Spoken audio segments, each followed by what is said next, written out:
guys? Welcome to Kick It. Today, I'm kicking it with Amanda. I'm gonna call her Dr. Hendricks because Yes. it's 24 days. 24 24 days. days. 24 days. You popping that piece of paper. Yes, ma'am. Yes, I'm so ma'am. Run me my excited. receipt. Run me my receipts. hmm I'm I so cannot excited. wait. So excited. Well, thank you so very much for sitting down chatting with me. Even though we be chatting all the time, so Yes. this is like nothing different, nothing new. But I will start off and say let's talk about how we met. I guess to give like some background. I'm gonna tell my 2 second story and then you can tell your story and then we're gonna see if our stories match. Okay. All right, so basically, I was a teacher. No, okay, so it was like a teachers convention. And this is what happened. I thought I was gonna room with my mom for teachers convention, and my mom was like, "No, not at all. Principals have our own room." And so they was like, "Yeah, you're gonna be rooming with this girl Amanda Hendricks." And my mom was like, "Oh, I remember that name. I think I know who that is. Oh, you're gonna be fine." hmm I was like, "No, not at all." Not at all. This is not gonna happen. So were you in the room first or was I in the room first? I I don't think know. I got there first. I think you I were because I think think I was in so. my mom because my mom's room was like next door to it or hmm something like that. But Yeah. anyway, I walk in and I know you were doing your thing, I was doing my thing, and in my head I'm like, literally like, what am I doing? And then Yeah. I'm looking over there at her like, maybe she know what she doing because I don't know what I'm Yeah. doing.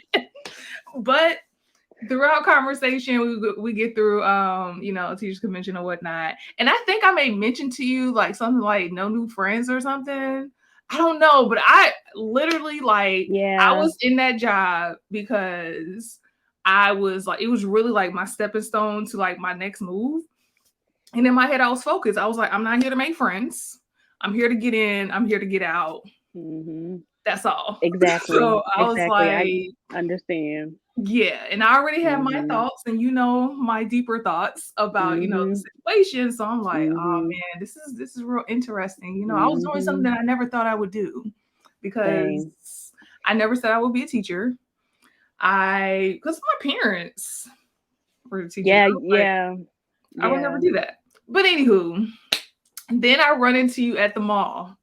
And I was like, oh, there's Amanda. I'm selling Dumars. It's like, oh, I was like, that's the girl I teach with. He was like, oh, okay, all right. Mhm. And then you kind of like gave me that look. And so I was like, hey. I honestly don't remember that. I don't Yes, remember we were that. like at Cumberland. It was you and I think Ashley. Really? So this was before we started teaching, we saw each No, other at we the were mall? already teaching, but I think like your look Oh. was kind of like, well, she said she didn't want no friends, so Honestly, I wasn't like those first few months of working with you and stuff, I wasn't really sure how it was I mean, I respected like, look, get your money and go home type of things, but I wasn't sure like where I kind of stood in that. But I don't remember running into you at the mall. oh, you don't remember that? Okay, okay, okay. Mm-mm. So yes, that's yeah. And then after that, I think I was like, well, she seems kind of cool. All right, we can have a conversation. And then you started doing some things that I would do, and I was like, all right, she a real one. We could keep it moving. Yes, 100%. Like, and I feel like whenever you start a new job, you kind of try and size up your coworkers to see like, okay, like what are they gonna be like? And especially like coming and teaching, you didn't know if I came from like education background where I majored in education and stuff like that, or just personalities too. Like you don't really know how people's personalities are gonna be and stuff. So that's understandable. That's understandable. Yeah, I was just like, and then we clicked. We had our little office in the back. Yes, yes, yes. With the snacks, coming to work and eating breakfast. Yes, Oh, girl, I had you walk through Mars out because I didn't want everybody to know my I business. remember that. Oh my gosh, I remember that. because everybody was Oh, asking me yeah. questions, was like, oh, Mhm. is that your boyfriend? Or, oh, and I was like, Mhm. oh my gosh, I can't deal with this. Too many people in my Yeah. business. And you was like, Oh I'll my walk him God. out. I'll do Mhm. it. That was Wow. another time I knew you was a real one. Yeah, I was like, yo, she got that's it. interesting. But yeah, so I was really just trying to figure out like what am I going to do with my life? I need a job. My parents are not going to finance my life, you know, I need to work. And I just bought a new car, and I remember looking out that little window, sitting down teaching them kids and being like, if I don't show up to work every day, they're gonna come and take that car. So I Oh need my to, you know, do gosh. my job and stuff. But yeah, it was kind of just like a transitional time in my life. I had done a master's before I started teaching.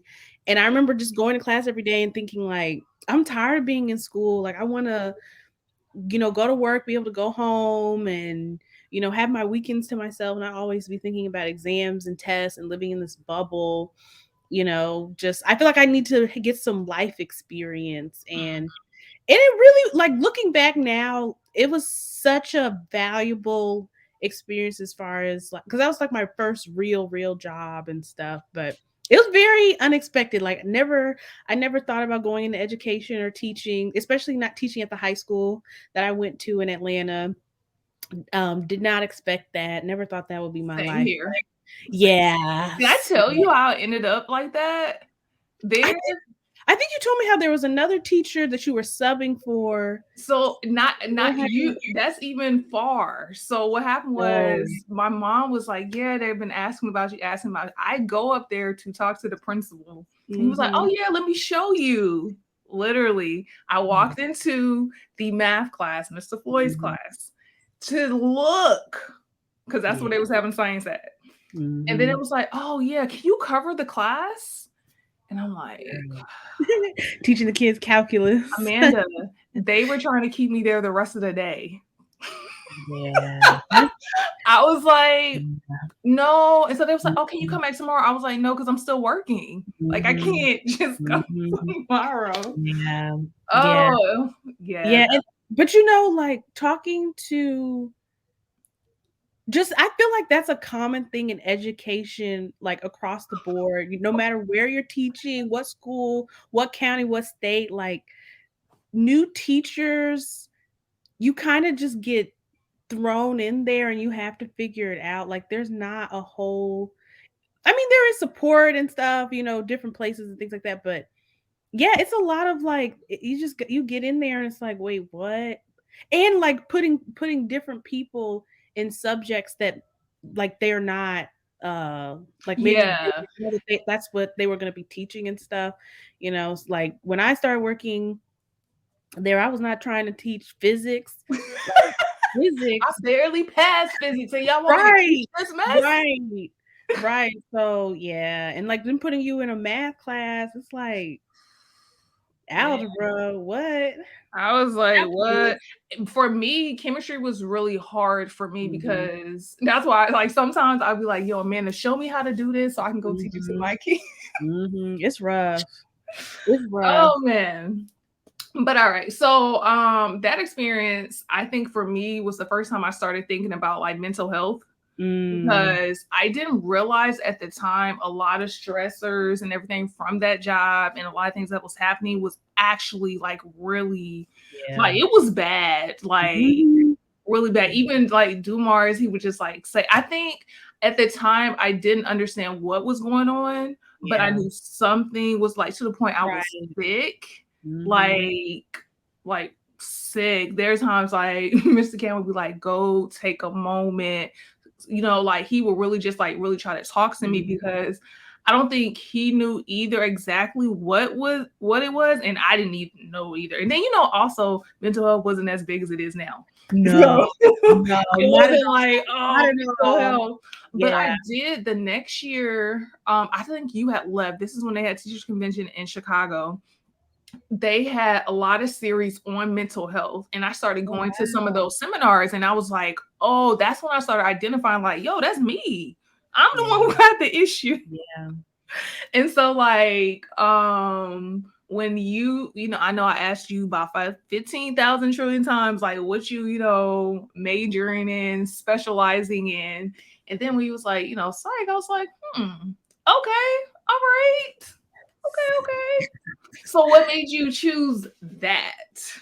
Yeah, so this is a question I've had to answer a lot, especially coming off of, off of interviewing for psychiatry residencies. Yeah, I've had to answer that question a lot. And I think it's really cool that I'm talking to you about like being a teacher and stuff, because teaching was a huge reason for me going back to medical school.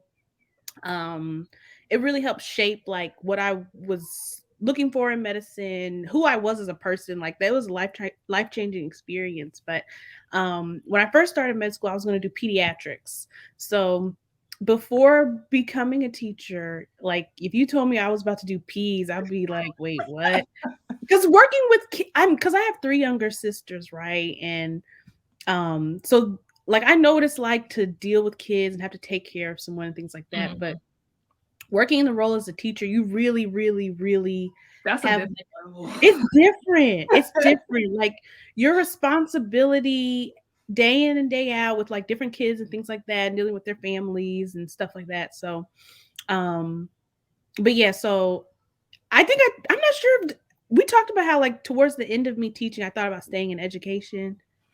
So I don't think we discussed it. I do know, I think you like applied somewhere, but I wasn't sure if that was like a desperate role or that was like a real role. That's real. We all have them desperate roles. I'm a realist too. Like, look, you gotta do what you gotta do. Oh man. Yeah, but I thought about not going to med school. Okay. I have been accepted and stuff like that, and that's a whole other thing too. Just with teaching and learning how to find what works for you, what fits for you, because I think the hardest thing for me coming in as a teacher, I don't know what it is about me, but like when I first started teaching, everybody looked at me as like, she weak. Her, like, you have this really nice, I don't know, like it's like this really nice vibe. I don't know. I didn't think weak. I was just like, oh, she cute. Her outfit cute, and she seems nice. Yeah, but I remember one of the other teachers we worked with at the time, they're like, yeah, she smiled too much. Like they gonna run all over her. They gonna like slash her tires. Like they gonna have a time with her. So I feel like coming in teaching, everyone was just kind of like, go. And we taught high school, so everyone was just high like, school is a different level. Right. You're dealing with kids who are as big as you, bigger than you, and I'm tall. I'm 5'9". And them kids, cornbread, like big. Okay, like I can think of some like, man, like I might actually have to fight you if you come at me. Like, not one of those, hey, peace. No, I might have to defend myself against a couple of these. For real, like real life situations where it's like, now if we get into a fight, they're gonna win. So it's like I'm not even gonna go there with you. Like, you don't want to take your test, okay, bet, like that's fine. Mm-hmm. But yeah, so coming in, I feel like I was trying to fit this role of what like everyone else wanted me to be as far as a teacher and administration and things like that. But once we had new administration that really kind of, fostered each person's individuality and let you kind of do what you needed to do in the classroom. Mm-hmm. I'm the type of person, like, I wasn't a super strict teacher. I wasn't like, and like you saw how I ran things. Like it, like, I'm very like fluid, like, we kind of just, and I think that's part of the reason why I was drawn to psychiatry, because out of all of the medical specialties, it's probably the most abstract out of all of them, where there's a lot more gray area, which I like. Okay. But yeah, long story short, I was thinking about staying in education stuff. I really like working with kids and stuff. So when I came into medical school, I was like, I'm gonna do pediatrics. I'm gonna be a pediatrician. Okay. I'm gonna work with the babies. That's about as close to like the teacher setup as I can get doing peds. But going through my 3rd year of medical school, and you actually kind of get to see what each specialty is like, from a different view than, on the outside looking in. I mean, medicine as a whole is different than I have a different perspective of it now going through med school than when I first started. Okay. But yeah, pediatrics, I like peds, but you have to look at like the pathology of each specialty, meaning the different types of diseases that you see, the pharmacology, meaning the different medicines that you prescribe, and your patient population. And with pediatrics, I really love the patient population. I love working with the kids. I love like holding babies, getting to feed babies on my rotations and things like that. But the pathology of psychiatry is more in line with like the things that I saw as a teacher. And we saw kids with ADHD. Yeah, a lot. Yeah, we saw a lot, and it's crazy Yeah. because when I would tell people I used to teach like at a private school, they'd be like, "Oh, wow, perfect." I was like, "No, like people are still humans. They Yeah. still had a lot going on. Like, a lot of stuff that was going on. It was just like crazy stuff that I would have never imagined kids going through because I never had to deal with it."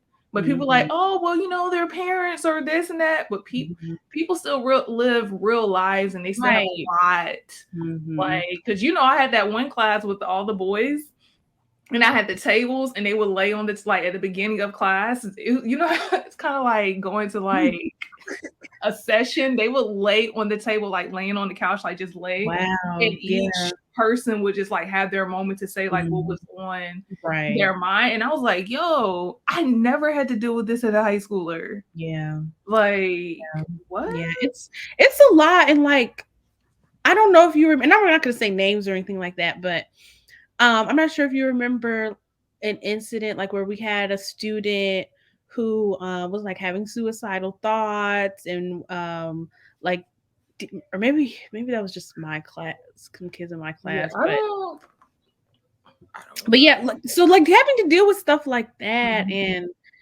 um dealing with different learning disorders and things like that, conduct disorders, and like these names that I'm throwing out, like I really didn't even have the language to describe the stuff I saw Yeah. until I got to med school. I'm learning these different things and I'm thinking of specific students. I'm like, oh my gosh, I Mhm. know, like that child had like a conduct disorder and had this and that, Wow. da, da, da, da. So but yeah, it's a lot, and you, like being a teacher, you're with these children every single day for 8 hours a day. So there's no way that you can really separate the stuff that they go through and like being a recipient of having to like process, the different stuff, that different challenges and things that they're facing. Cause it comes, in academics and things like that. And that's another thing about being a teacher, and I feel like at each stage of life, I've learned like so much from each thing, like teaching and medicine and stuff like that. But being a teacher is like, it's not all about teaching stuff. I feel like that's a Yeah. small part of being a That's such a small part of the whole role. It's like your counselor, Mhm. therapist, Yep. shoot, parent, and I ain't even got Mhm. no kids. Right, It's exactly. like, and I was Yeah. quite reminded by parents, you don't even have a kid. How you going? Like, yo.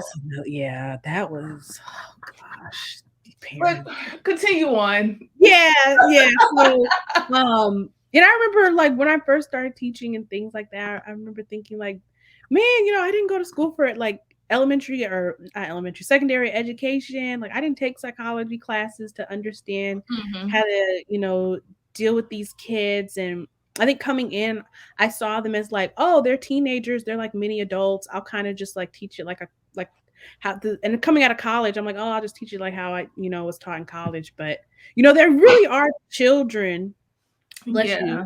There really are children, and like the dynamics and the interactions that you have with them, it's way more maternal than I think I Mhm. knew it would be. Like I'm not sure if you see that TikTok, but it's like, I'm a mother, okay? I'm a mother, like these are my kids.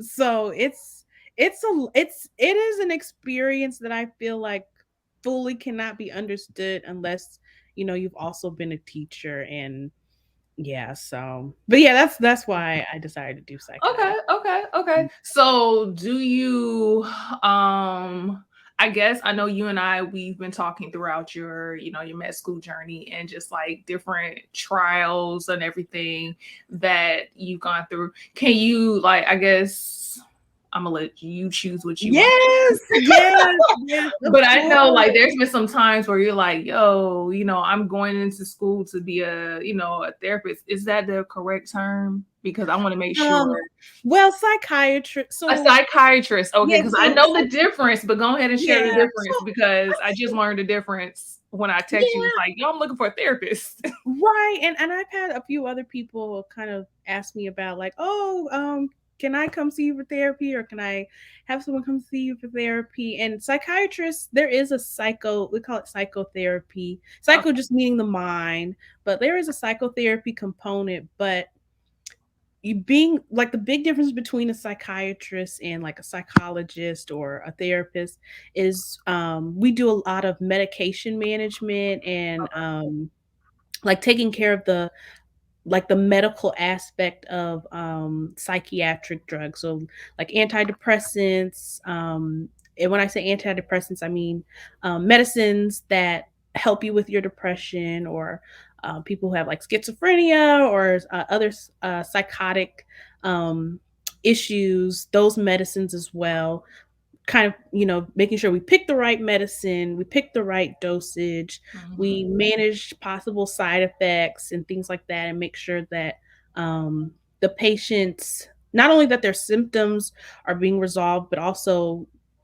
managing the therapeutic psychotherapy care that they'll get from like a therapist or a Mhm. social worker, and where they're going to be placed, and things like that. So that's another thing that I really liked about psychiatry.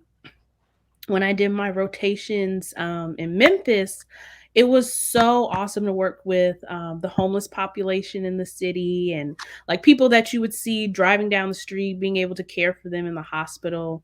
Because a lot of people who are homeless have mental illnesses and things like that. Mhm. So not only was I able to, take care of them under the supervision of like learning stuff, but yeah, and also being aware of like the resources in the community, I think was really awesome too. And I realized I really like working with really vulnerable populations, whether Mhm. that's like kids or the homeless and things like that. But yeah, so med school. What was like, I guess, I don't know. Tell us about like what was the hardest. And honestly, I'm not Yeah, really here about the academics. We all know the academics is hard, yeah. but like It's just regular, like yeah, just. yeah, there's a few things. So like academics being challenging, it was definitely hard. Mhm. Um I have failed many a test, and I'm not one of those med students who like you ask them. First of all, I don't ask people about their grades because I feel like that's none of my business. That's none of my And business. like I don't ask people anything. If you want to share that information with me, you trust me with that information, great. But I'm not somebody who's gonna go out and seek out information about people's grades and stuff like that because that has nothing to do with me. But with like my friends and stuff, my classmates, when we would talk about like grades and stuff, I'm like, yeah, I got a 50%, I got a 30%, I got a 40%. I Since mean, you asked. yeah, and it's like, I mean, it is what it is. All I can do is just move forward and try to do better on the next one. But medical education, the amount of information that you have to know is so incredibly immense. Like when I think about my longest studying days, it would be like 4 o'clock to 12, 1 o'clock in the morning type of and those are like very extreme days, but at minimum, studying from like 12 to 18 hours a day in your first 2 years and stuff like that. But yeah, so I had to remediate my first year, second semester, Okay. neuroanatomy. I took that class It was a mess. Like it was like just drowning. I don't know, like even to this day looking back, like that class was so hard and I don't What? and it was like an anatomy part to it too. And I remember sitting there in the exam looking at the pictures come across my screen. I'm like, What is this? I couldn't tell you. I think they were like because I was studying like a study guide that a previous class had made that they were like, yeah, Mhm. this is going to cover everything. You'll be fine. Just study the study guide. Got to the exam. I'm like, where are the rest of where are the name, where are the pictures that were in that book? Because they're not on here. So I'm sitting there and I'm just like, you know what? There's no point in me even trying to flex for this stuff. I don't know what this is. So I at that point, and there was no reasoning through it either. Like it's just pictures and it's like, okay, what is this? And I'm like, I don't know. So safe to say, I failed and I had to remediate over the summer. Okay. Then second year of medical school came, and that's when we had physiology, which is basically studying like how the heart works, how the kidney works, how the Okay. lungs work. And to this day, my goodness, like understanding the way the heart works, like when they brought out trigonometry to understand What? like different degrees and stuff. Like I till this day I couldn't tell you. I don't know, but it is so complex and so I mean it is amazing too, like, first of all that we know all this stuff, you Mhm. know. I mean, I'm not gonna lie, there were some days I was like, you know what? The universe should keep some mysteries. I don't know if we need to know. You know what? Like maybe this is just too much knowledge. But yeah, second year that was difficult as well. And then coming up on boards. So I'm not sure, like you have other friends too have graduated from medical school. Yeah. You kind of hear about like board The, exams. So yep. so basically a board exam is it's a standardized test that you take to measure like competency in what you've learned so far, to make sure when you're practicing medicine that your patients are protected and stuff like that. So like we call it dedicated, and dedicated basically stands for like dedicated board studying time. Okay. My dedicated came at the start of the pandemic during the Wow. social awakening. I had gotten out of a relation got well the relationship ended. And like all this stuff was happening like at the same time. And I remember one day, my exam had been canceled like twice because of the pandemic.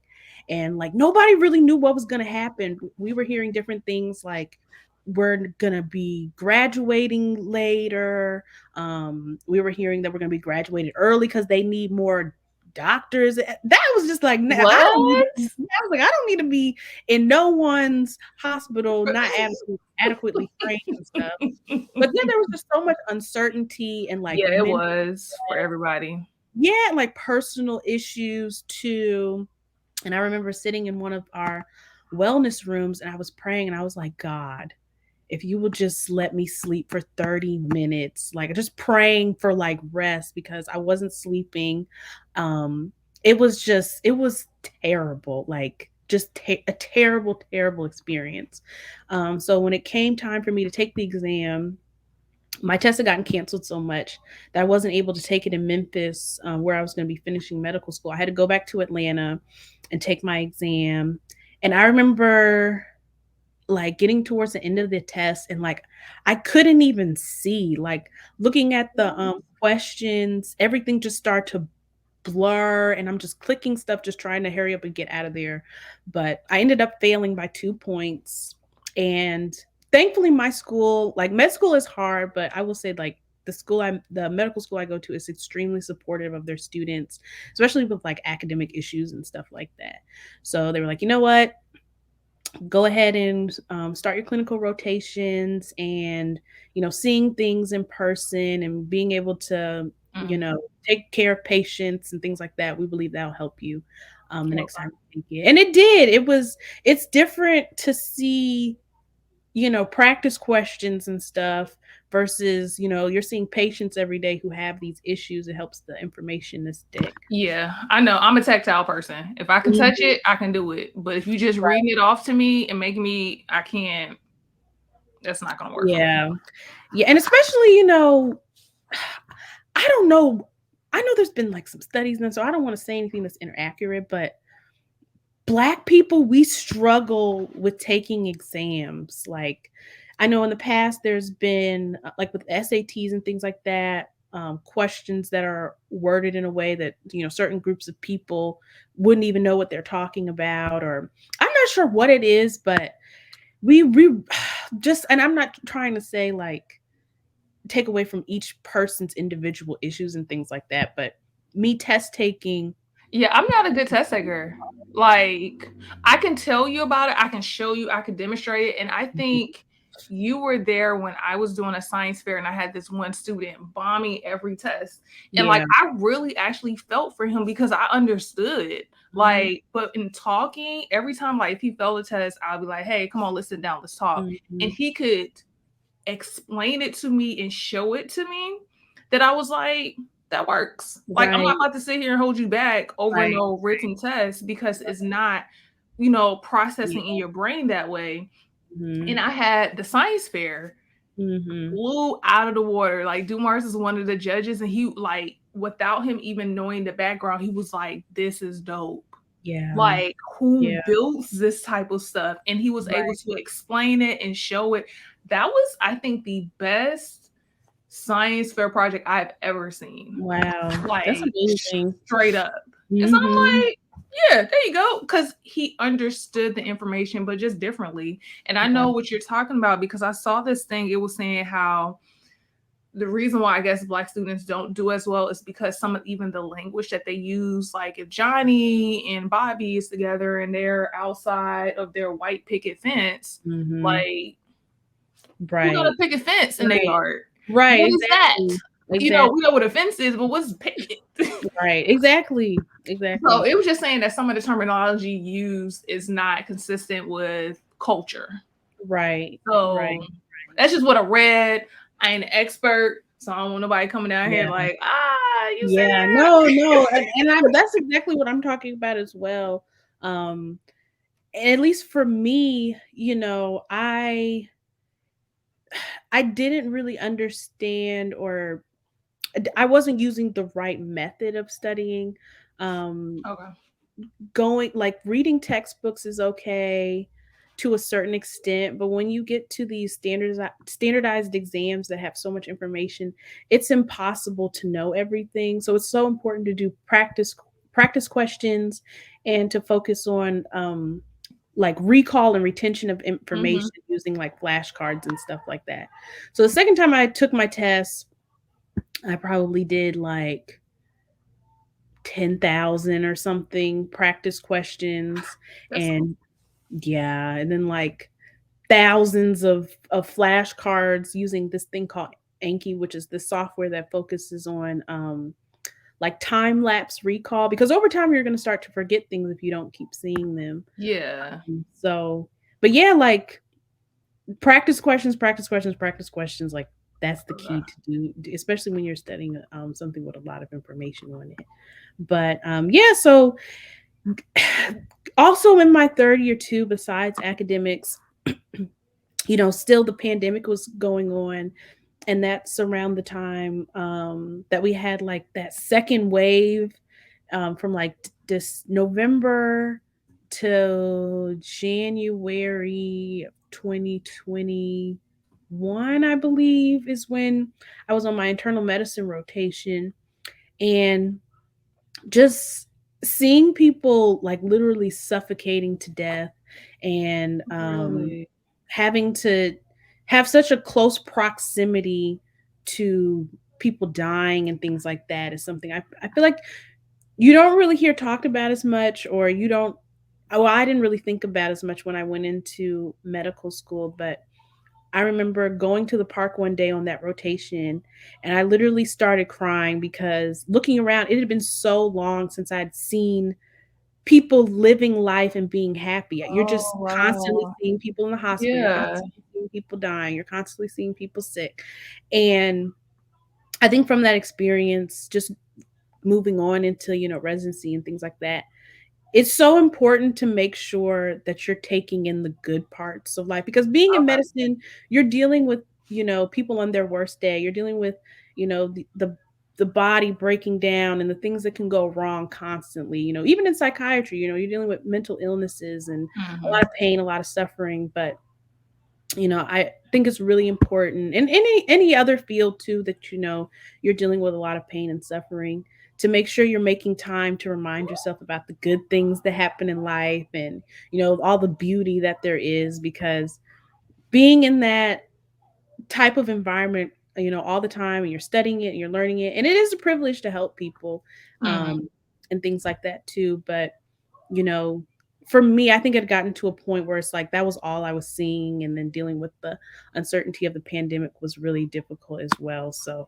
yeah, my third year was a very emotional Okay. experience. I do feel like, working in medicine, you see, people born, especially in med school, you get a little bit of everything on each different rotation. So, Okay. OB-GYN, you get to see babies born, peds, you get to take care of babies, to the Okay. point of, you know, dealing with people at the end of their life, and you get to see the effects that, you know, based on what where you're born or what life you're born into, how you Mm. cope with the life that you've been given, how that can lead to um, you know, your liver failing because you've been, you know, dealing with the disease of alcoholism, and all the different factors that lead into that. So it can be a lot, just trying to. I feel like in that thought process, that was me,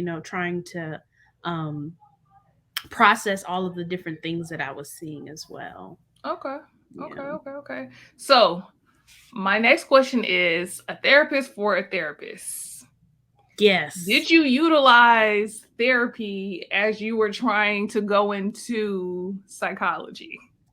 Yeah. So psychiatry. Psychiatry, see? I told It's you. okay. I told you. It's I'm gonna okay. mess it up. Like Yes, because it's psychiatry like is medicine. yes. Medicine, medicine, medicine. Yes. Hmm. Because I think I called Yes. you. I told you I was like looking for a therapist and they gave me a psychiatrist. And I was like, do they think I'm that crazy? Like, they think I'm Well, that off? But I later found out that they didn't have any therapists available. So mhm. they was like, well, you seem to like need some assistance. So they put me with the psychiatrist Right. until I could find a psychologist. Yeah. I'm And it could bored. be, yeah, it could be that, like, maybe the psychiatrist would like refer you out to someone who would do Hmm. therapy for you or something like that. And and it's so interesting too to you know, watch or listen to people talk about anxiety and depression are probably one of the most common ones that you'll see, especially in the outpatient setting. Hmm. And like I was depressed in med school, like clinically depressed, diagnosed with depression and stuff like that. But I've in talking to people, I'll listen and they'll say, "Oh, I'm not depressed. I just have anxiety." And while that may be true, I think there's a lot of resistance to saying like I am depressed, or I have depression. Yes. But anxiety, I think, because it's still tied to this being in work mode, boss Mhm. girl grind thing, Mhm. it's a little bit more socially acceptable to say, "Oh, I'm just anxious because I have a lot of things going on," instead of saying like, "Hey, I'm sad, I feel isolated, I feel alone," or saying that you're lonely, or saying that you're sad for some reason. And listening to different people talk about anxiety and depression, I kind of see that too. But Do you think, and I asked this question because I think this is what was with me, because after like going to starting with the psychiatrist or whatnot, realized that I suffered, that's what she said, with yeah. seasonal affective disorder. So it was Mhm. funny because she was like, oh yeah, you're just sad. And I was like, no, I'm not sad. And she was like, no, like seasonal affective disorder. And I was like, that Oh. makes so much more sense because Mhm. I only had these feelings while the like right now it's dark and it's raining. It's 5 o'clock. Yeah. Like, where they do that at? Right. Like, Right. No, exactly. and then also like there were some things like with my job, but I never said depression because I was like, I'm not sad, I'm not depressed about anything. And so she just broke it down like, depression comes in different ways and it feels different. So some people might feel depressed because they're sad about something or whatnot. She was like, right now you're dealing with the seasons, so I'm like, okay. Yeah, them seasons. They get you. Seasons. Yeah, and I read this book before I went to medical school. Some of the things he kind of touched on I don't agree with. But a lot of the things he was saying I do agree with, just talking about um different things that you can do to combat depression. And I 100% believe like sometimes you do need medication, but Yeah. he was also talking about how like nature can affect that too. And if you feel like disconnected from the world around you, and Mhm. when it's dark outside and it's cold, you can't really go anywhere, the sun's not shining, and Yeah. that definitely plays a role in making you feel, like sad and more isolated and alone. So, yeah. Because I would just sleep. Like I Mhm. slept all the time. And then Nico was like, yo, Constance, you can't sleep your whole way your life away. I'm like, but I can. Yeah. Like I'm like, I definitely could do that. Okay, so with your therapy search, were you very specific in who you were looking for? Because I'm gonna throw it out there. For me, it has to be a Black woman. Straight up. Yeah. Yeah. Like, I'm looking at biopics. I'm looking at everything. Like, she Yeah. had to be a Black woman. And honestly, there was even like an age range. I was Mhm. kind of looking like I honestly didn't want anybody like in my age range. Oh, I interesting. wanted to feel mothered as if I don't have a mother. Okay. But Okay. the thing is, Yeah. so it was like two people I was going with. One girl, she was like my age, but I read reviews and I guess they kind of showed they would tell you like their style or whatnot. Oh. And so I was like, okay, I can get down with that. But Mhm. then it was this other lady, and also I'm not gonna lie, I'm not trying to be, discriminating against people's ages. But if you were like 40 to like 45, I wouldn't feel that because I think because of past experiences dealing with Black women that I've dealt Mhm. with, it's usually around that age range that I have issues. Like it's Mhm. always Mhm. something. Like I don't know if I ever told you I got like fired like from this one job. Like the lady, she just didn't like me. I did Mhm. nothing. Like even the employees and the HR person was like, yeah, this reason I'm not too sure. She was like, but here's your check. I didn't care because I was graduating. Period. But it was from there on, I just always had like, I don't know. I'm not gonna lie. I hope No, I'm that's not. real. That's real. I always wonder if I'm the only person thinking like that, but I had a situation that occurred like around the pandemic starting Mhm. that proved my theory right again. It's within that Oh, age range. And I'm yeah. like, okay. So that was kind of my thing. I did find when she was like 46-ish, 47-ish, but she Mm. was cool. I like her. But that was like my criteria. Like she had to be Black, straight up. I'm not looking Gotcha. at you if you're not Black. Because Yeah. I feel like, and like I don't feel like anybody, if you white, you want to choose a white therapist, you Asian, you want to choose that's you. And I understand why you would do that because I Mhm. feel like that culture, Right. um, Exactly. you can understand. And also I did Right. struggle because I'm in Chicago finding someone because not like in a rude way or anything, but Chicago culture is different. Like Mm. especially when you grew up down south, Right. like moving to Chicago was such a culture shock for me. So that was another reason why, as even on top of like him leaving, being deployed, me starting a new job, the seasons changing, That's a this lot. culture, Yeah. like, and not in a Yeah. bad way. It's just It's different. different. It's different. It's different. It's real Yeah, different. it's It's like, different. and I feel like I'm just like immersing. Like I feel like I just been like dropped Just drop straight in. into, and Drop I was just in. like, and I'm over there cheesing for the gram, like, hey Yeah, y'all, it's and I'm so over here like, good. Struggling. woo! Did you just see what? Yeah. Like, I've had people just be rude to me, just be, or Mhm. like women, and that's what I was saying, like the woman thing. Yeah. So that's why I was really particular, and I like her because I feel like we can click. Like she be like, girl, stop. Let me Mhm. tell you, like stuff Mhm. like that. It makes it more to me personal. So Right. Right. I know I asked you a question and I went in, but yeah. No, no, and I think what you're saying is true, especially, therapy is such a it's like the bearing of your soul, like things that sorry, I'm getting over a cold, so I keep sniffling and my eyes are watering a little bit.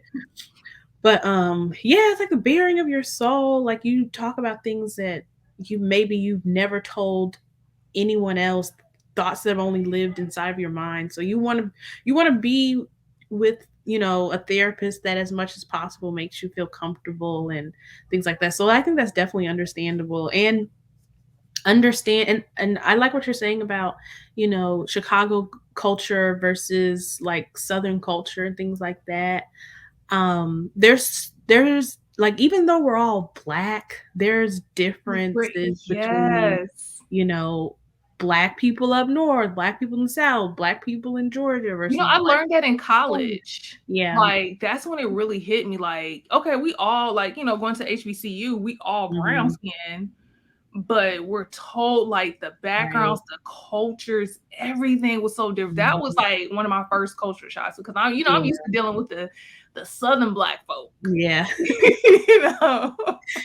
Yeah, it's different, and especially, across the diaspora, like your Caribbean hmm Black people, people from different African countries, and me and my sister talk about this a lot too. Just how Black Americans, I feel like we don't get as much credit for our own culture, or we're not seen Okay. as having our own unique culture, but there is a unique culture with Black Americans that's different Mhm. from, people from different Caribbean islands or different African Yeah. countries or South America, different Yes. places, but we have our own culture and it's different, Yeah. but we're not all the same. Yeah, I was in the post office one day and I was like, "Hi, good morning." Da. And the lady behind me, she was like, "You must not be from around here." Mhm, I mhm. was just It's like, different. "How can you tell?" She was like, "Because you were just so nice and greeted everyone." She was like, "Normally, woman to woman, we just be like, 'What's up?'" And she Yeah. was an older lady. Wow. And I was Wow. like, wow. And I actually had a dude, we was changing out internet and he comes to the house and he was late, but of course, come on now, when they say they're gonna be there between 8 a.m. and 8 p.m., what you expect? The APM. Like, come on. But it wasn't that big of a deal because what can I do? I couldn't fix the internet. Mhm. So all I had was time to wait on Right. him. And so he comes in and he apologizes. He's like, "Oh, I'm so sorry." I was like, "It's okay." And I explained to him same thing I just said. There was nothing that I could do about it. Like, and he Right. was like, "You must be from down south." I was like, "Why you say that?" He was like, "Because if I was coming to somebody's house who like from Chicago, they be done cut Mhm. me out by now." Lord, I was like, Lord have "Really?" mercy. But Dang, then yeah. also, I don't want to be perceived as naive though as well. Mhm, Because sometimes I mhm, feel like, I'm perceived as that. So I'm like, man, whatever. I be mhm. listening to Chicago music.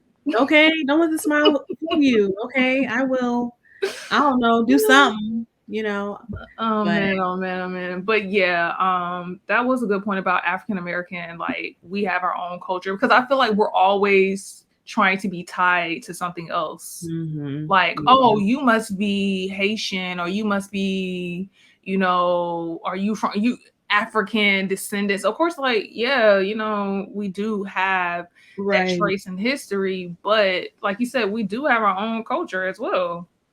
We Like, do, we do, we do, and especially like talking to my friends who, um, like my best friend, her mom is Haitian, and I have other Okay. friends, their parents are Jamaican or, different islands and stuff like that. It's just different. Like the understanding, like how important one's culture is, and like cultivating a person and how they think, how they see the world.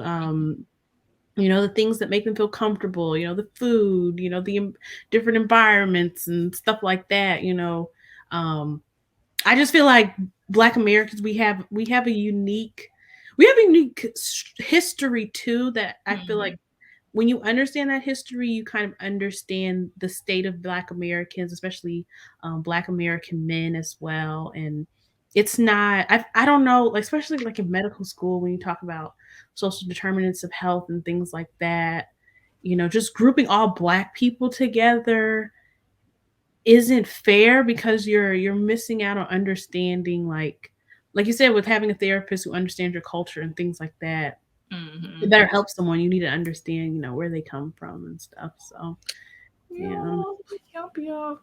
All right, so we're gonna switch gears, and I think we kind of talked about this. You was like, it's how you worded it. You said, "Well, I was coming out of, I was coming out of Yeah, a like I relationship. was I thinking was." about it. I was like, wait, no, I wasn't coming out. I was kind of let out.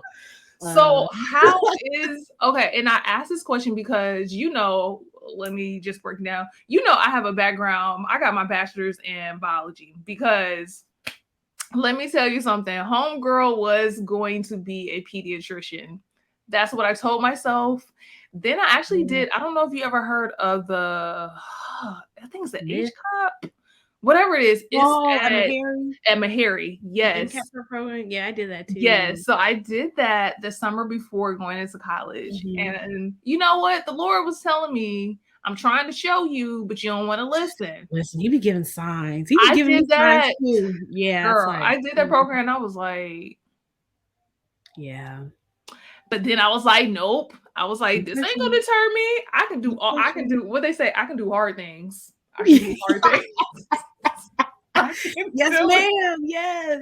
Then I was in there and my mom was looking at me. She was like, sis, you Listen. got this scholarship you can't lose. And I was like, bet. Mhm. Yeah. So I finished Yeah. up, but then I went on, of course, I got my MBA and I like it a lot better. Mhm. Just, It's smart going into you know, business. Ooh, my camera's but it's like I noticed that a lot of people, like a lot of my friends, like 90% of my friends, they're science related. You know, mm. everybody's doctors, and then it's like me, like, hey, y'all. Hey, what's So good? Hey, I how you saw doing? this. Can you help me with this? Or this is Mhm. how I'm feeling. But I'm glad to have that community because, Right. y'all can help me out. But Yeah. most of them like found their significant others like in college because you know what they tell you, you got to find your significant Uh-huh. other. Ring by spring. Mhm. What? A ring by spring? You never I heard have that before? never heard that before. Yeah, it's like this thing in college where it's like you need to get engaged before the spring of your, like, graduating in the spring. Really? Okay, so I know a couple of people who did. They got the ring by spring. And a lot of weddings the summer after graduation, Yeah. that Yeah. was a big deal. But I don't really see a lot of it like when they went into med school. I did have a friend who got married closer to the end of med school or whatnot. But I've just heard, one of my friends, she finally finished. I don't want to say finally, but she finished. That's real. She It's finished like, med school, didn't really, talk to anybody because she kept saying, I just don't have time. I don't have time. I don't have yeah. time. Now, Yeah. I guess she found some time. And so now she's like, oh, I got a little boo. And I'm like, Okay, oh, okay, all yay. right, cool, cool. But I just always hear, like, I don't have time for dating in med school. Like, who has that time? So when you were saying that, I was Yeah. like, oh, she found the time. I tell people this all the time, like, there will never be a perfect time for dating. Especially if you're going into medicine, the target is always moving. Like, You're Okay. always going to have exams. You're always going to have boards. Once you get through medical school, then you can have residency. After residency, if you do a fellowship, there'll be fellowship. There'll be recertification exams. There'll be, try and do this, try to do that. So I try to tell women, especially Black women, it's good to get the degree. And I'm really not trying to sound like some Go type of ahead and say this is a safe space. yeah, but it's important, to get your degrees, get your education. But if having a family is important, if getting married is important, you need to put in the same energy into that as well. Like as hard as you work for your degrees and things like that, you also need to create a space or a plan or something to, meet someone and things like that. Because I think I posted on my Instagram just about how like no one's gonna break in your house, nobody's unless speaking on medicine, unless you like coming into if you come into medical school single, and I did, unless you are going to end up dating someone in your class, and as a Black woman, first of all, Black women make up the majority of medical students in the United States Okay. anyway. Unless it's someone in your class, and I didn't go to an HBCU, so most of my classmates were already married already or engaged and stuff like that. Like, what are you like? What? Nobody's gonna break in your house while you're doing practice questionings or anything like that. I think I saw it. She was like waiting for Amazon Prime or yeah, like it's you, and I mean it is extremely difficult at the same time as well.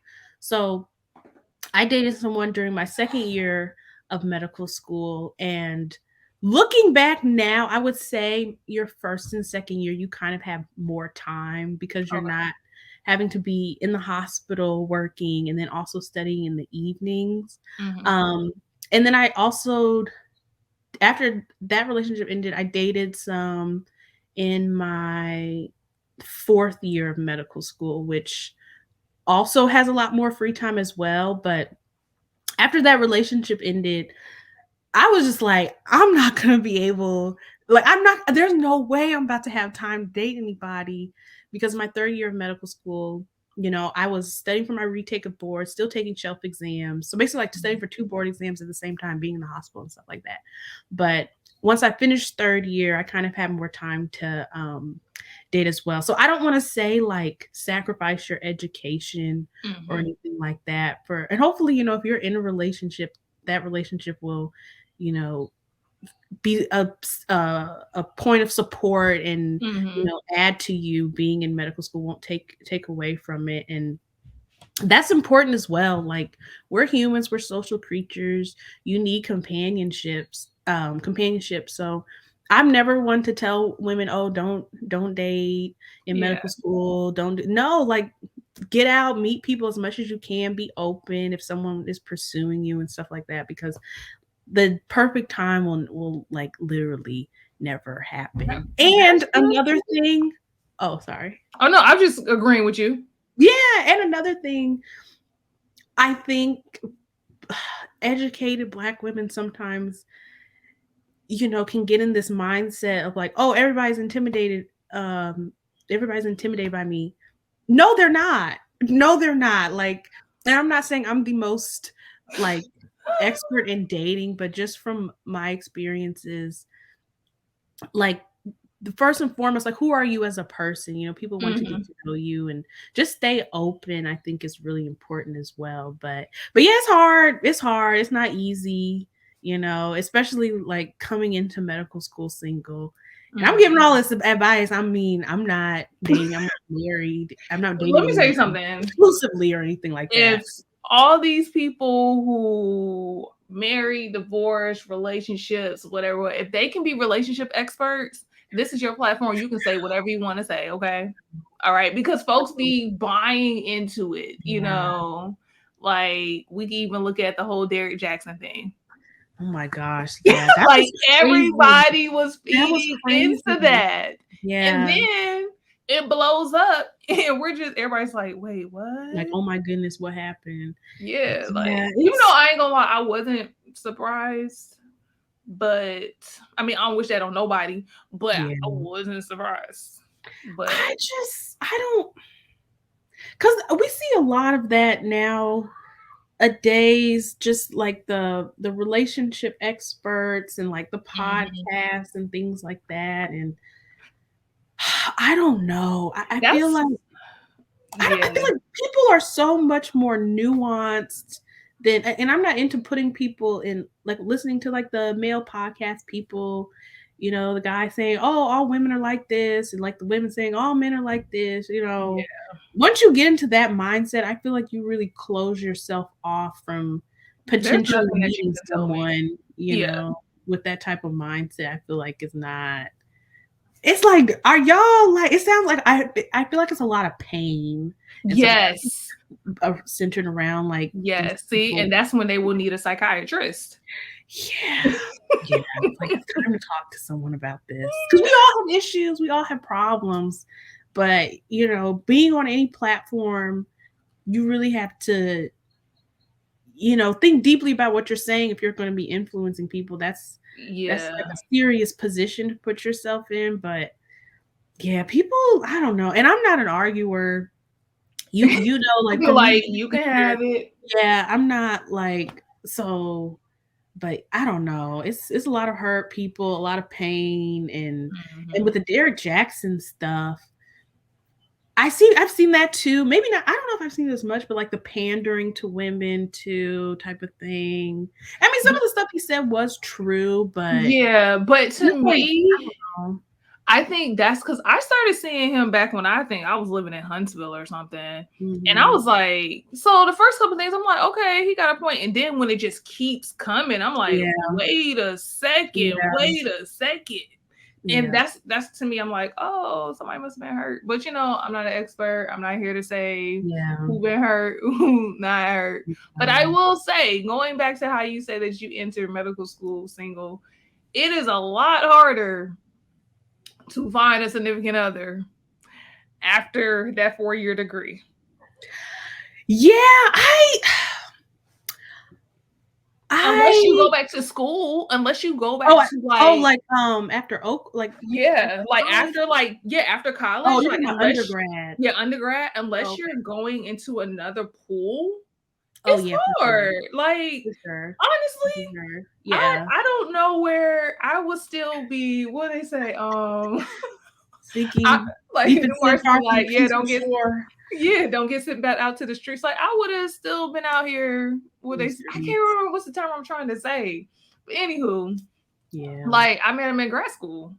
Like, and I start like as I got older, I was like, yo, like in my circles, one, I'm not that extroverted. Like I would COVID, when they said everybody work from home, they just sent out an email, was like, can you make sure that your selection to work from home permanently is secure? And I said, no problem. I don't want to go back out there. Like, I don't like Yeah. interacting and doing all that stuff with people. So for me, it would have been harder, especially when COVID hit, because I ain't been outside. Yeah, it's once you leave college, dating is different. You're not, because in college you're in such a concentrated area. Like you're around Yeah. people constantly. You wake up, you're around people. You go to Hmm. eat, you're around people. In classes, you're around people. You're around them consistently. So when leave undergrad, if you haven't, but the thing is, I feel like I don't know that many people that met their husband or wife in college though at the Okay. same time. I think for me, I do like either not saying that they got married right out of college. Like I just saw Mhm. somebody on my feed where they had to circle back. And People are doing that now. I'm if from that like works for you, people I'm that was so in college business, like we circling the I drain. was telling one of my friends, I was like, I was scrolling through Facebook. I see some people we could circle back Hey, to. Come I on. mean, that's Let me go ahead that's and your pass good that on network. to you. Mhm, mhm. But hey, like, because things happen and people are different. And I think also sometimes we still see that person as the person in college. And in Yeah, college, we were kids. yeah. We were like, I look at some of the pictures that be popping up like 10 years ago. Mhm, Don't do mhm. that, Facebook. Don't Yeah. do that. I don't need that Mhm. negativity in my life. Right. It's like, ooh, I was wearing that. Oh my God. No wonder no dudes wanted to talk to me because that's what I was wearing. It was a time. It was a time. Yeah. Oh man, oh It, man, oh man. yeah, it's different. It's different. It's definitely different, but I don't know. It's especially with like the Black community and like us having lower marriage rates and Mhm. things like that. I can't I don't know. I don't know why I'm more I don't know if it's just my like the group because when you talked about how after graduation a lot of people got married, people when I was in school, that I think I remember maybe like one or two couples getting married after graduation, but other than I that, personally knew 3. Like no. personally, I had invites to the wedding. Oh no, see there were none. And one I was in the wedding. Oh wow. Like, and And then that was like after right that, after graduation. like right after graduation. And Mm. then one was I had no, the one I was in, it was I was in grad school at the time. Mhm. So yeah, it was 2 years after, we graduated. But it was Mhm. still within that time. Like even, I mean, I got married in 2019, but so many of my friends or acquaintances, people I knew, had already Mhm. between because I graduated from Oakwood 2010 to 2019, like the whole pool was gone. Really? By the time but not like I don't wish this upon anybody. I'm starting to see profile pictures changing. Oh, people getting divorced. So yeah, which is Mm. sad. Like, dang it. Yeah. But yeah, a lot of people were getting married. See, I Like, don't know if it's like a I don't know if humanity can change that much in 5 years because I graduated in 2015. So many people that I went to school with are like they are not married. Like but the majority people who I would say I know there are more people who are not married that I went to college with than people who are married, like significantly. so I also think some of the degrees, occupations, careers that they were going into kind of dictated that as well. Mm. So I do know a couple of people was like, oh, well, I have to have a wife in this particular Oh, okay, I field. got So let me go ahead. We've already been dating for 2 you. years. Or, oh, I need this because I need to look a certain part. Like I've seen it. Like, yo, just Mm. chill. Like, Yeah, maybe that's but because I was talking about this with one of my friends, and it's like I can't even say it's like not even people I know who went into because not that many people go to med school or law school or like these whatever stuff, but still like most people that I know from college aren't married. I So wasn't even thinking about it. I'm gonna be honest. yeah. I don't know. I'll be the first one to say I do not have the answers. If I had the answers, I would be married already. I don't know. I have no idea. Yes, I couldn't tell you. I couldn't tell you. Okay, Yeah. so I have a couple of questions that we're gonna use to wrap it up, and a couple of Okay. fun questions. Okay, Okay. so the first question is, and I'm laughing because I already know my answer. Text or phone call? What type of person are you? Probably text. I think I'm more of a text person just because I feel like phone calls, I need to be sitting down somewhere or be able to talk on the phone. Like, what if like I can text anywhere. Like, I can text if I'm, at work or at the Mhm. hospital or, texting. I prefer text, I You think. prefer text? Okay, so I prefer text as well. Phone calls, that means it must be like really important. But also, I like my receipts. So, and most times, if you call me, I'm probably doing something Yeah. and I'm not focused. And I've caught myself a couple of times, like, well, you said this, you said that. And I'm like, you know what? I probably did, but I was doing XYZ. So, let's just text. Like, I'm all Yeah. about receipts. I want like, oh, you said I said that? Hold up a second. Per. No, actually, I did not. Yeah. Okay. I'm all Yeah. about receipts. Yeah, get it in writing. That's that business mind. Get it in writing. Yes, yes, yes. Mhm. All right. So who is your favorite person? And it could be at the moment. because and I won't tell your mom if you say it's your dad, or your Yeah, sister if you say it's your other sister. my favorite person. Dang, that's really hard. To be so I don't know Okay, who's gonna one of your favorite people. yeah, so I'll say one of my favorite preceptor, her name is Dr. Gibson, and she's a pediatric neurologist in Memphis. She literally, just such an advocate for her patients. She's a Black woman. She runs a specialized clinic at Le Bonheur, which is the children's hospital there. And just seeing doctors who, they don't talk bad about their patients behind their back. They're advocates for them. They were like calling, lawyers to get, patients who couldn't speak English the proper advocacy and things like that. And just I loved how she interacted with her patients and the residents and med students and staff. I was like, oh my gosh, that's the kind of doctor I want to be. Someone who, even on the long days or when, you're in this position of, having a lot of responsibility, they still have so much humility and make sure that everyone feels seen. I feel like that was the first time on a rotation I Mm-hmm. had an attending, which is like the teaching doctor, Mm-hmm. ask for my advice on a patient and actually, tell me like, wow, that's a really good suggestion. And that encouraged me Okay. to continue to, try and bring new ideas and different treatment options and things like that. So she's Awesome. definitely one of my favorite people. Awesome sauce. For me, I'm not gonna lie, it's anybody between the ages of like 2 and 6. Wow, I And love it's because like they're living their best life and they yeah, don't even know for it. real, for real. Like their best Mhm. life. Like literally they have their parents wrapped around their finger at Yeah, that's a good every age. command. Like they look at the world totally different.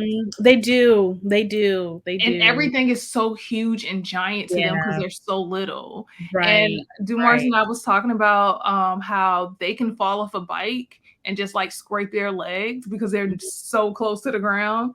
And I'm like, I can't do that. I Yeah. actually did. That's it. I fell off the bike. Yes, I remember you told me about that. I Yeah, was in pain for days. dang, yeah. And I feel like at that age too, they're so transparent and not like plagued with all like the bad things that Yeah. happen in life, and the things they say are so genuine, and they're like curious about the world, and Mhm. really kind and pure hearted, and also like you said, all the snacks you want, snack time, nap time, Man. food. Yeah, they have little wheelbarrows, they get, or strollers. They don't have to walk if they don't want to. That's a nice life. I'm telling you, that's why like I'd be so jealous. Like super jealous. Like Mhm. how? How? Yep. Okay. So next question. What is your favorite black saying? Black. Um, so I've been on TikTok a lot. Okay. I have a lot of free time now, so I'm on TikTok a lot. So probably period. I feel like it's a good saying to like emphasize a lot of different sayings when you're, communicating with others. Mhm. So and I say it a lot. It's just like So someone you says said like period with the T? yeah, period. Period. Or probably sometimes I say just period. Like somebody will say something like, "I'm going to get pizza." It's like period. Period. Yes, yes, yes. Like I affirm what you are saying. Period. Yes, yes, yes. I think I don't know if it's my favorite, but I say it probably way too much. I'd be like, yes, queen, Yes, yes, for no queen. reason. You can walk into the room like, yes, yes, queen, Yes, build 'em yes. up. Yes, yes. And Compliments I on deck. yes, and I feel like we can do like it doesn't even matter. We can do that, and everybody be like, yup. It's I'd be like, yes, understood. yes, it's It's so understood. understood. It's Like, definitely understood. I yes. love that. Yes. Let's see. What is the most irritating, annoying thing to you? I'm probably. Oh, gosh, this is good. And I'm gonna try and word this so I don't offend people, but opinionated people are annoying to me. And I'm saying like it's good to have an opinion, but when people are so opinionated that they can't look at things from another perspective or Mhm. like they're open to like understanding something another way, that's Mhm. really annoying because it's like you can't even really have a conversation with them at that point because they're only seeing things one way. And or people like, and it's like sometimes it's about little stuff, like things that it's not like we're talking about like socioeconomic determinants of health or something, but it's like little stuff like TV shows or what shoes you have, or just super opinionated about every little thing, and they're like not open to looking at things a different way. That's really Yeah, like now with my yes, I totally get that. I'm gonna tell you what my most annoying thing. It irritates me. It burns my soul every time. So if we're talking about something like I told you earlier, I watched the Fred Hammond and Kev on Stage interview, which was amazing. So Oh, I can watch that. yes, I'm definitely gonna send you the link. Here's the thing: I'm not gonna screenshot the YouTube that I'm watching and send you a picture of it. I'm going to send you the link. Yeah. Because then, like, I can't stand when people send me pictures of stuff and it's like, oh my gosh, look at this. And I'm like, send me the freaking link. Because if you send me the link, I can click on it and then I can watch it. Like, if you send me a picture of something that you want me to watch or look at, like, I'm not going to look at it anymore because now I have to go do the homework when you are already there. Hit the share button. Yeah, and then you gotta like at least like figure out how to spell stuff and then put it in your search. It's Whoa, so that's super annoying. Who is doing that to you? Tell me after this is over. Who are these people? Like someone be like, oh my gosh, have you heard that song? Knowing like everybody either has Spotify or Apple Music. Right. Share it. Yeah. Yeah. Yeah. So here's the funny thing. Like, I really hope if she ever listens to this, she doesn't take offense to this. So I have a friend, right? And so she has a great playlist on Spotify. Well, and I understand she didn't know at the time. So she wasn't doing it because whatever. But she was taking pictures of it and then posted it on Instagram on her stories. So I was like, yo. So then what happened was I would have to like look at her story, like, oh shoot, that's a cool song. Exit out of Instagram, go to Spotify, type in, and oh my gosh, I typed it in wrong. So let me go back to Instagram. Yeah, that's a lot. And so then I messaged her. I was like, hey, I was like, no offense. I'm not trying to make your life any harder. I was like, but I really like the song suggestions that you have. Would you mind just sharing it by hitting the share button? So I like screenshot because of course I couldn't send her the link to share. But I showed her how to share it. And so she was like, oh, I didn't know. And so now she'll send me stuff that she might not post, but she posts stuff and now I can click on it and just play it in my Spotify. Yeah. It makes it a lot easier, especially on Instagram. You know, you can share stuff to your story so people can click on it on Spotify, whatever, and listen to it. Dang, they're sending you screenshots. Yo, it burns my soul, Amanda. Yeah, that's pretty annoying. We're too old for this. At this big age, send me links. Yeah. Okay. There's links for everything. Oh man, send me links. Well, that is my last question that I had for you. Thank you so much, Amanda. This was really fun. I'm really happy talking to you. I'm really excited about your podcast as well. I really think, you know, I love listening to podcasts and people talk about different, even, you know, I talked about like, you know, the men's podcast stuff. I listen to everything just because I like, you know, hearing people's opinions, even if I don't agree with them. So yeah, so I'm really excited for this. Hey, thank you. Of course. All right, so as we are ending our podcast, we want to thank Amanda once again. And also, guys, do not forget to leave your comments. We want you to subscribe. We want you to share. We want you to do all of the above, all right? All right, and that is all from us here at Kickish News, and bye. Peace out.